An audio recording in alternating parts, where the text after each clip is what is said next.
This guitar is my 1997 52 Telecaster reissue, and I love it.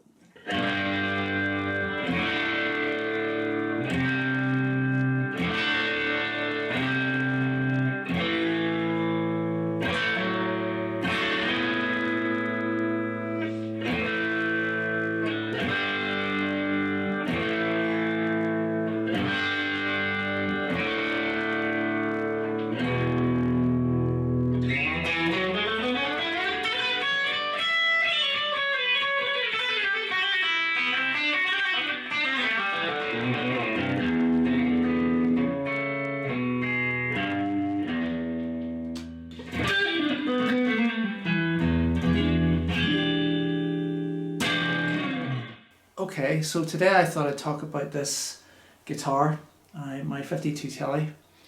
I walked into a music store in 1998, saw it and absolutely fell in love with it. For me, there were only ever two Telecasters that caught my attention, and that's probably because I was a huge, still am, Rolling Stones fan and Keith Richards fan.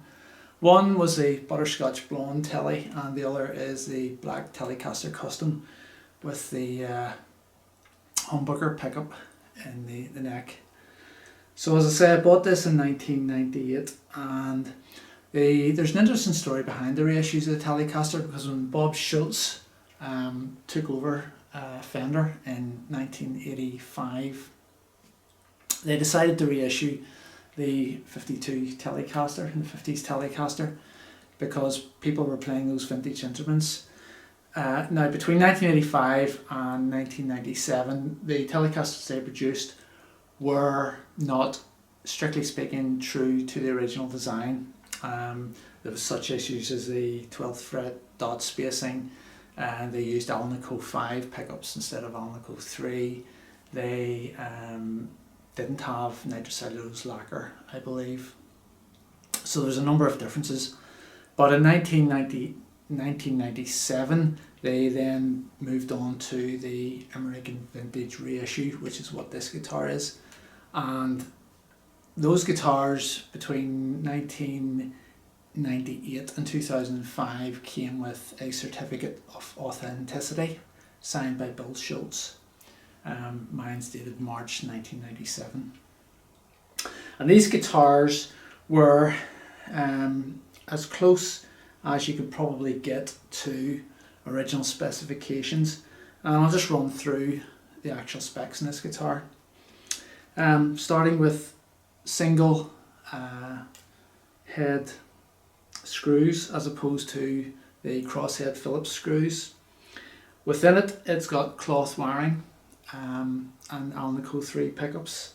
And interestingly enough, you can tell these guitars because there's actually a gap between the bridge and the body, and you can actually see in the cavity where the pickup resides.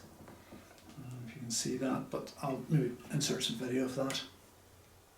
As I say, interior wise, the earlier Telecasters from the 80s had plastic sheaths on the wiring, whereas these have cloth sheaths. Interesting enough as well, this has obviously got the traditional bridge, 3-barrel bridge. This guitar comes with an upgrade kit because the neck pickup in this guitar when I got it was what's called a dark circuit. So it's basically no treble in it. It was really for kind of rhythm for jazz guitarists, and they weren't wanting to stand out. So one of the first things I did was actually change the pot. It came with a pot, again I'll maybe put some video in of it, and changed it to the modern circuit just for usability. Well, as I say, I still have the original pot, but the dark circuit was there. So all of that was very, very good. It's an ash body as well, and it's a maple neck.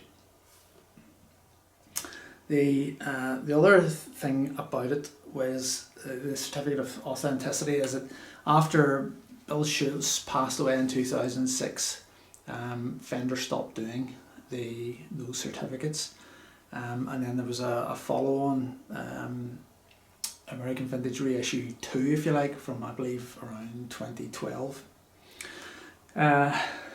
What else about this guitar? Well, the neck kind of stands out in these guitars. They were referred to as pumpkin necks because the amber tint in them is so dark. And in fact, if I turn this guitar around, I can maybe show you.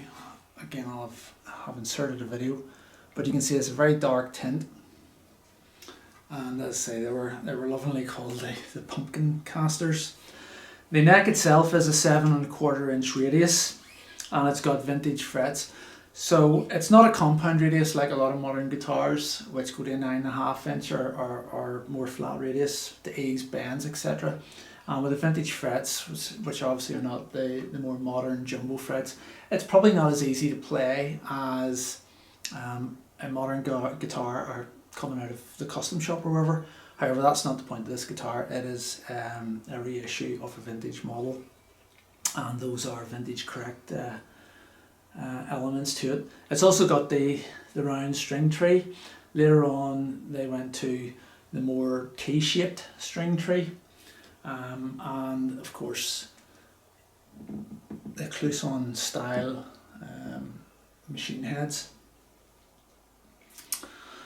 So all in all, I absolutely love this guitar, and it can make an absolute it can make a racket when it's cranked up. It really is quite powerful in that regard.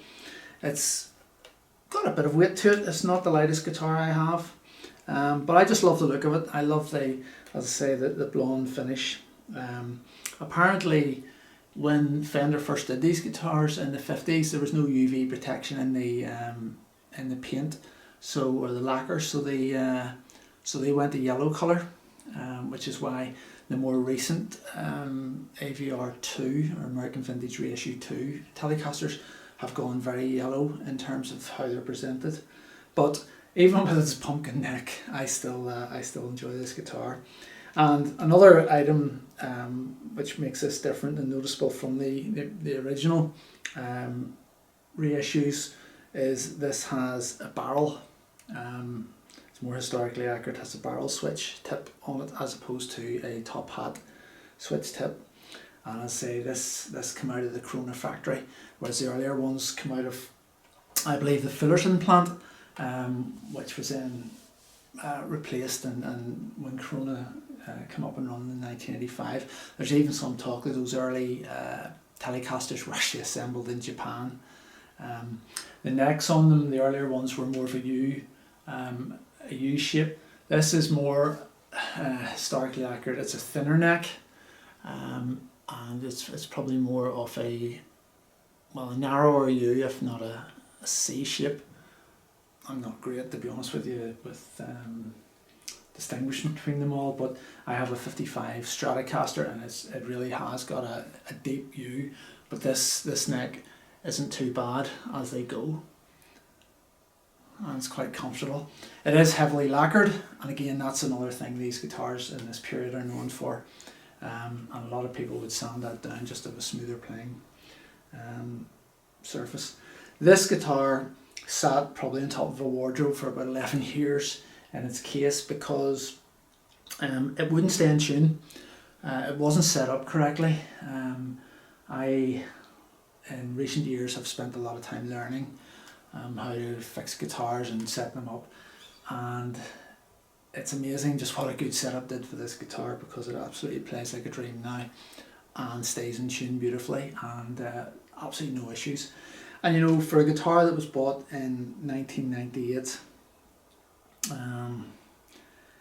it's really in good condition. You know, there's not even any, I'm sure there's the odd mark, but there's not even any real buckle rash or anything on it. So I try and keep this guitar as good as I can, but I do love playing it. But again, it's one of those guitars which I treat with